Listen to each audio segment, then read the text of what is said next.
নমস্কার। খবরের অন্তরালের খবর নিয়ে ক্যালকাটা ডায়ালগস থেকে মনোজ দাস। বাংলাদেশের আদালতে গত 2রা মার্চ গত পরশু একটা অবিশ্বাস্য ঘটনা ঘটেছে। গত 18 মাস ধরে আদালত হয়ে গিয়েছিল সরকারের তল্পি বাহক। নানা কারণে সেটা হয়েছিল, সেসব কারণ আপনারাও সবাই জানেন। যেভাবে বিচারপতিদের কি বলবো, ভয় দেখিয়ে তাদেরকে জোর করে তাদের কাছ থেকে পদত্যাগপত্র নেওয়া হয়েছে, আদায় করা হয়েছে, তাদের জায়গায় নতুন জহুজুর বিচারপতি নিয়োগ হয়েছে। সেই বিচারপতিদের কিচ্ছু করবার উপায় ছিল না। কিন্তু গত 2রা মার্চ একটা অবিশ্বাস্য ঘটনা ঘটেছে বাংলাদেশের আদালতে, এবং সেই ঘটনা নিয়ে ঠিক সে ধরনের বড় কিছু আলোচনা বিশ্লেষণ কোথাও দেখতে পেলাম না, না মেন স্ট্রিম মিডিয়াতে, না সেখানকার যে সোশ্যাল মিডিয়া বাংলাদেশের, সেখানেও দেখতে পেলাম না। সেই জন্যে আমি চেষ্টা করছি বিষয়টা নিয়ে আপনাদের সামনে থ্রেড বেয়ার পুরোপুরি আলোচনা করতে। ঢাকা, এবার বলি ঘটনাটা। ঢাকা হাইকোর্ট সরকারকে বলে দিয়েছে, কোন সরকারকে? সেই যে সরকার এসবগুলো করেছিল তাদেরকে বলেনি, কারণ তারা তো এখন অতীত। মোহাম্মদ ইউনূসের সরকার অতীত, সুতরাং তাদের নয়। বর্তমান যে বিএনপি সরকার, সেই বিএনপি সরকারকে বলে দিয়েছে জুলাই সনদ, গণভোট অধ্যাদেশ আর সংবিধান সংস্কার পরিষদ এগুলো কেন অবৈধ ঘোষণা করা হবে না তা 4 সপ্তাহের মধ্যে ব্যাখ্যা দাও। এর মানে কি? জুলাই সনদ কি সত্যিই ভোগে চলে গেল? তাহলে গণভোট যদি অসাংবিধানিক হয় তাহলে সংসদ নির্বাচনও কি বাতিল হবে? কারণ এই দুটো একের সাথে অপরে অঙ্গাঙ্গিভাবে জড়িত, একই দিনে হয়েছে, একই সময়ে হয়েছে, একই ভোটারকে দুরকম জিনিসে দেওয়া হয়েছে, দুটো ব্যালট। ইউনূস সরকারের সব সংস্কার কি তাহলে পড়ে যাবে? আজ আমরা ধাপে ধাপে গল্পের মতো করে এই পুরো ব্যাপারটা বুঝবো। শেষ পর্যন্ত দেখবেন আমার এই ভিডিও, লাইক করবেন, শেয়ার করবেন, সাবস্ক্রাইব করবেন। চলুন শুরু করি তাহলে। প্রথমে একটু পিছনে যেতেই হয় পরিপ্রেক্ষিতটা বুঝবার জন্য। 5 আগস্ট 2024 শেখ হাসিনা সরকারের পতন হয়। 8 আগস্ট ইউনূসের ওই 24-এই ইউনূসের অন্তর্বর্তী সরকার গঠিত হয়। এরপর শুরু হয় জুলাই জাতীয় সনদ 2025-এর গল্প। সেটা কি? 6টা সংস্কার কমিশনের নিয়োগ দেয় মোহাম্মদ ইউনূসের অন্তর্বর্তী সরকার, এবং এই 6টা সংস্কার কমিশনের সুপারিশ নিয়ে 84টা প্রস্তাবের একটা রোড ম্যাপ হচ্ছে জুলাই সনদ। কি কি ছিল সেগুলো? 84টা প্রস্তাব, সবগুলো বলতে গেলে তো বহু সময় লাগবে, সেটা বলতেও চাই না এখানে। মোদ্দা কথা হচ্ছে যেগুলো মোটা দাগের এবং বড় বড় বিষয় সেগুলোই বলি। তত্ত্বাবধায়ক সরকার ফিরিয়ে আনা, 2 কক্ষ বিশিষ্ট সংসদ, 300 আসনের নিম্ন কক্ষ আর 100 আসনের উচ্চ কক্ষ হবে। তারপরে সেটাও হবে ওই যে যেরকম ভোট পেয়েছে, আসন পাওয়া নয়, যে দল যত ভোট পেয়েছে সেই হিসাবে তাদের 100 আসনের উচ্চ কক্ষের সংরক্ষণ হবে। সংবিধান সংশোধনে উভয় কক্ষের সম্মতি বাধ্যতামূলক, আরো অনেক কিছু সংস্কারের কথা। 17 অক্টোবর 2025 জাতীয় সংসদের প্লাজায় 25টা রাজনৈতিক দল এতে স্বাক্ষর করে। তারপর রাষ্ট্রপতি 2টো জরুরি আদেশ জারি করেন। 1 জুলাই সনদ বাস্তবায়ন আদেশ 2025 এবং 2 গণভোট অধ্যাদেশ 2025, এবং এর পরিণামে 12 ফেব্রুয়ারি 2026 সংসদ নির্বাচনের সাথে একই দিন গণভোট হয়। একটা প্রশ্ন, 4টে বড় প্রস্তাব। প্রশ্নটা কি? এগুলো কি আপনি মেনে নেবেন? উত্তরে শুধু আপনার যারা নাগরিক ভোটার তাদের অধিকার হচ্ছে হ্যাঁ অথবা না বলা। সরকার নয়, বলল নির্বাচন কমিশন বলল যে ভোটে হ্যাঁ জিতেছে।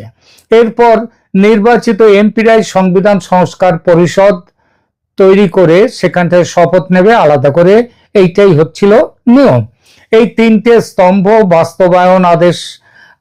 বাস্তবায়ন আদেশ, গণভোট অধ্যাদেশ, সংস্কার পরিষদের শপথ, আজ এই সবগুলো হাইকোর্টের কাঠগড়ায় দাঁড়ালো।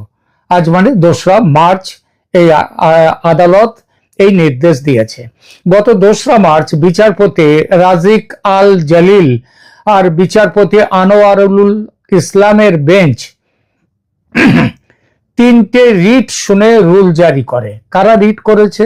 প্রথম রিট করেছিলেন চৌধুরী মোহাম্মদ রেদওয়ান। তিনি বলেছেন সংবিধানে গণভোটের কোনো বিধান নেই, 15তম সংশোধনীতে সেটা বাতিল হয়েছে, অর্ডিন্যান্স দিয়ে সংবিধানে নতুন জিনিস ঢোকানো যায় না। দ্বিতীয় রিট করেছিলেন গাজী মোহাম্মদ মাহবুব আলম। তিনি সংস্কার পরিষদের শপথকে চ্যালেঞ্জ করেছেন, বলেছেন একজন এমপি কিভাবে দ্বৈত ভূমিকায় সংসদ সদস্য আর পরিষদ সদস্য উভয়ই হতে পারবে কিভাবে? এখানে আইনে কোথায় এর ব্যাখ্যা আছে, সংবিধানে কোথায় এর ব্যাখ্যা আছে?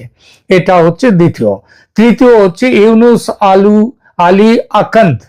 তিনি ইউনুস আলী আকান্দ সরাসরি জুলাই সনদ বাতিল চেয়েছেন, যুক্তি দিয়েছেন জুলাই সনদ সংবিধানের 65, 123 আরপিওর 11 নম্বর অনুচ্ছেদের বিরুদ্ধে।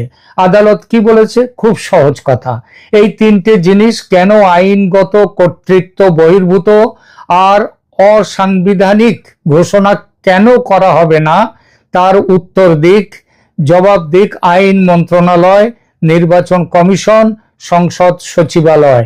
সবাই 4 সপ্তাহের মধ্যে এর জবাব দিতে হবে। আগের আইনমন্ত্রী যিনি ছিলেন আসিফ নজরুল, তিনি তো এখন আর এর মধ্যে নেই, সুতরাং তারা ব্যক্তিগতভাবে তারা কেউ কোনো রকম তাদের উপরে কোনো জবাবদিহিতা আসেনি। এটা হলো রুল নিসি। আইনের ভাষায় বললে প্রাইমা ফেসি, মানে প্রথম দর্শনে আদালত মনে করছে রিটগুলোর যুক্তি সিরিয়াস। এখান থেকে জুলাই সনদ বিচারাধীন হয়ে গেল এখন থেকে, মানে 2রা মার্চের এই আদেশের পর থেকে। স্টে অর্ডার নেই, কিন্তু স্টে অর্ডার না থাকলেও তাহলে কার্যকরীভাবে এটা স্টে অর্ডারের মতনই হয়ে গেছে। রাজনৈতিকভাবে সরকারের হাত পা বাঁধা, যতক্ষণ না আদালত কোনো কিছু নির্দেশ দেবে ততক্ষণ ওই জুলাই সনদ এবং ওই সংবিধান সংস্কার পরিষদের ব্যাপারে আর 1 ইঞ্চি রাস্তাও এগোনো যাবে না। গণভোট অবৈধ হলে সংসদের ঝুঁকি বাড়ে, এইটাই হচ্ছে ঝুঁকি আছে কিনা, এইটাই এখন সবচেয়ে বড় প্রশ্ন। গণভোট যদি অসাংবিধানিক হয় তাহলে সংসদ নির্বাচনের কি হবে? সংসদ নির্বাচনকেও কি মানে বিএনপি যে নির্বাচনে জিতে আজকে 2/3 জিতে সরকার গঠন করেছে সেটাও কি বাতিল হবে? এখানে দুটো পথ আছে। পথ নম্বর 1, কোর্ট বলতে পারে গণভোট একটা আলাদা অধ্যাদেশের বলে হয়েছে আর সংসদ নির্বাচন হয়েছে রিপ্রেজেন্টেশন অফ পিপলস যে অ্যাক্ট সেই অনুযায়ী, দুটো আলাদা আলাদা ব্যালট পেপার, তাই গণভোট শূন্য হতে পারে, সংসদ ঠিক আছে।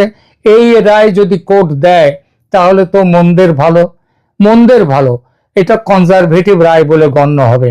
আর 2 নম্বর পথ, যেটা অনেক বেশি বিপজ্জনক, 12ই ফেব্রুয়ারি একই দিনে একই ভোট কেন্দ্রে দুটো ভোট হয়েছে, একই ভোটার ভোট দিয়েছে, একই ভোটারদের হাতে দুটো ব্যালট, প্রচার চলছে জুলাই সনদ নিয়ে। ইলেকশন কমিশন, প্রশাসন, আগেকার যে নিরাপত্তা পর্যন্ত সবকিছুই জুলাই ফ্রেমওয়ার্কে ছিল। সবাই জুলাই সনদের জন্য তারা কিন্তু বলে গেছে, তারা প্রচার করেছে। কেউ যদি বলে একটা অবৈধ গণভোটের ছায়ায় সংসদ নির্বাচন হয়েছে, সুতরাং সংসদ নির্বাচনটাও অবৈধ, পুরো প্রক্রিয়া কন্টামিনেটেড হয়ে গেছে, বিষাক্ত হয়ে গেছে, এখানে জল মিশেছে, তাহলে কি হবে?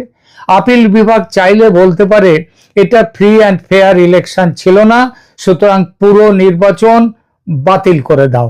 এটা হতে পারে। আর একটা বিপদ, সংবিধান সংস্কার পরিষদ, জুলাই সনদে বলা হয়েছে গণভোটে হ্যাঁ পেলে নির্বাচিত এমপিরাই পরিষদ সদস্য হবে। গণভোট কেলে এই ডুয়াল গণভোট যদি বাতিল হয়, মানে চলে যায়, ভোগে যায়, এই ডুয়াল রোলও মানে সংসদ ভোটও সেটাও ভোগে যাবে। এমপিরা সাধারণ সংসদ সদস্য হিসেবে হয়তো বসবেন যদি কোর্ট মনে করে, কিন্তু সংস্কার কিছু করতে পারবেন না, কারণ জুলাই ম্যান্ডেট রয়েছে। সংবিধান সংশোধন আটকে যাবে। আর সবচেয়ে খারাপ সিনারিও সেটা কি হতে পারে? কেউ বলতেই পারে এই সংসদ তো জুলাই গণভোটের ইনস্ট্রুমেন্ট, তারই ফলে এই সংসদ হয়েছে, মানে গণভোট হয়েছে বলে সংসদ ভোট হয়েছে। গণভোটটা 1 নম্বরে, সংসদের ভোটটা 2 নম্বরে। এদের দিয়ে সুতরাং এই গণভোটে যারা জিতে, মানে গণভোটের সাথে এই যে সংসদ হয়েছে, এদের দিয়ে মৌলিক সংশোধন করানো যাবে না সংবিধানের। তাহলে সংসদের কার্যকলাপ থেকে শুরু করে সব কিছু ঝুলে পড়বে, সব কিছু ঝুলে পড়বে। এখন আসি, তাহলে প্রশ্ন উঠবে যে তাহলে আইন আদালতে যদি এগুলোই যদি এসে যায় আইনের শাসনে, তাহলে আইনের শাসনে এই যে আইনের শাসন নাকি কোন যে শাসনে ইউনূস গভর্নমেন্টের, ইউনূসের অন্তর্বর্তী সরকার 18 মাস দেশের সংসার চালালো, সরকার চালালো, সেটার কি হবে? সেখানে উঠে আসছে এই সরকার কেন তৈরি হয়েছিল? ডক্ট্রিন অফ নেসেসিটি, অর্থাৎ এটা উপায় নেই, একটা নিরুপায় হওয়ার ফলে এই জিনিসটা, এই সরকার গঠিত হয়েছিল। অন্তর্বর্তী সরকার নাই মেনে নেওয়া গেল গঠনটা এই ডক্ট্রিন অফ নেসেসিটির জোরে, কারণ রাষ্ট্রকে তো চালাতে হবে। আদালত, প্রশাসন, পুলিশ সবকিছুকে ডিফ্যাক্টো বৈধতা দিয়ে দেওয়া হয়েছে, বৈধতা দিয়েই অন্তর্বর্তী সরকার গঠন হয়েছে, এটা নাই মেনে নেওয়া গেল। কিন্তু এটা নাও মানা হতে পারে, কারণ ভবিষ্যতে এই অন্তর্বর্তী সরকারের সমস্ত আইন কানুন নিয়ে মামলা হবে, হতে বাধ্য, আবার রিট হবে বিভিন্ন বিষয় নিয়ে। তো এই যে ধরা যাক সবকিছুকে একটা ডিফ্যাক্টো বৈধতা দেয়া হলো, কিন্তু সংস্কারের বৈধতা কি কোনো রকম ভাবে ডক্ট্রিন অফ নেসেসিটিতে আসে? জুলাই সনদের মতো সংবিধান পুনর্লিখন করার যে ব্যাপারটা, সেটা তো ওই ডক্ট্রিন অফ নেসেসিটি কভার করে না। কারণ ডক্ট্রিন অফ নেসেসিটি দেয় সীমিত বৈধতা, অর্থাৎ দেশ চালাতে হবে, সরকার নেই, শেখ হাসিনা সরকার দেশ ছেড়ে চলে যেতে বাধ্য হয়েছেন এবং সংসদ ভেঙে ফেলা হয়েছে। এই অবস্থায় তাহলে কিভাবে চলবে দেশ? সুতরাং ডক্ট্রিন অফ নেসেসিটিতে এই সীমিত একটা বৈধতা না মেনে নেওয়া গেল, প্রশাসন চালানোর জন্য, রাষ্ট্র যাতে না ভেঙে যায় তার জন্য। কিন্তু সংবিধানের মৌলিক কাঠামো বদলানোর জন্য এই ডক্ট্রিন অফ নেসেসিটি তো আসেনি। সেটার জন্য দরকার নির্বাচিত গণপরিষদ। জুলাই রিটগুলো ঠিক এই লাইন ধরেই চলেছে, বলেছে আপনারা সরকার চালাতে পারেন, কিন্তু জুলাই সনদ চাপিয়ে দেওয়ার অধিকার আপনাদের কারণ নেই। এটা ইউনূস সরকারের ওই তথাকথিত সংস্কারের ওপর বিরাট আঘাত। আরো কিছু মামলাও চলছে এবং আরো আসবে। ঢাকা বিশ্ববিদ্যালয়ের অধ্যাপক হাফিজুর রহমান কার্জন তিনি ঘোষণা দিয়েছেন ইউনূস ও উপদেষ্টাদের বিরুদ্ধে মামলা করবেন। কোন অভিযোগে? বিদেশি শক্তির সঙ্গে গোপন চুক্তি, সংবিধান লঙ্ঘন, এর কোনোটাই অন্তর্বর্তী সরকারের এখতিয়ারে ছিল না। দায় মুক্তি অর্ডিন্যান্স, মামলা প্রত্যাহারের ঘটনা, এমনকি ওই যে অপরাধ ট্রাইব্যুনাল তার পুনর্গঠন করার যে অধ্যাদেশ, এই সবগুলো ব্যাপার নিয়েই চ্যালেঞ্জ হবে। সম্ভাব্য ফলাফল কি? এইসব যে রায় দেওয়া হয়েছে, 3টে সম্ভাব্য রায় কি হতে পারে? প্রথম সিনারিও, কোর্ট জুলাই সনদকে আংশিক বৈধ রাখলো, ফাইনালি গিয়ে, আপাতত নয়, বলল যে গণভোট রাজনৈতিকভাবে গুরুত্বপূর্ণ কিন্তু আইনগতভাবে বাইন্ডিং নয়, সংসদ নিজেরা সিদ্ধান্ত নিক যে তারা কি করবে। এটা হলে রাজনৈতিক একটা সমঝোতার পথ অন্তত খুলবে। দ্বিতীয় সিনারিও কি? গণভোট, জুলাই সনদ সম্পূর্ণ বাতিল, গণভোট বাতিল, সংস্কার পরিষদ ভাঙা, সংসদ নির্বাচন নিয়েও প্রশ্ন উঠবে, সরকারের হাত পা বাধা পড়ে যাবে। তৃতীয় সিনারিও মধ্যপথ, সংস্কার পরিষদ বাতিল কিন্তু সংসদ চলবে, সংবিধান সংশোধন আটকে যাবে, সরকার জুলাই ম্যান্ডেট ছাড়া কাজ করতে বাধ্য হবে। প্রিয় দর্শক, আজ আমরা দেখলাম হাইকোর্টের রুল কিভাবে জুলাই সনদকে কাঠগড়ায় দাঁড় করিয়েছে। গণভোট অবৈধ হলে সংসদ নির্বাচনও ঝুঁকিতে। ডক্ট্রিন অফ নেসেসিটি তার অধিকার সীমিত, সংস্কার করার অধিকার তাদের নেই।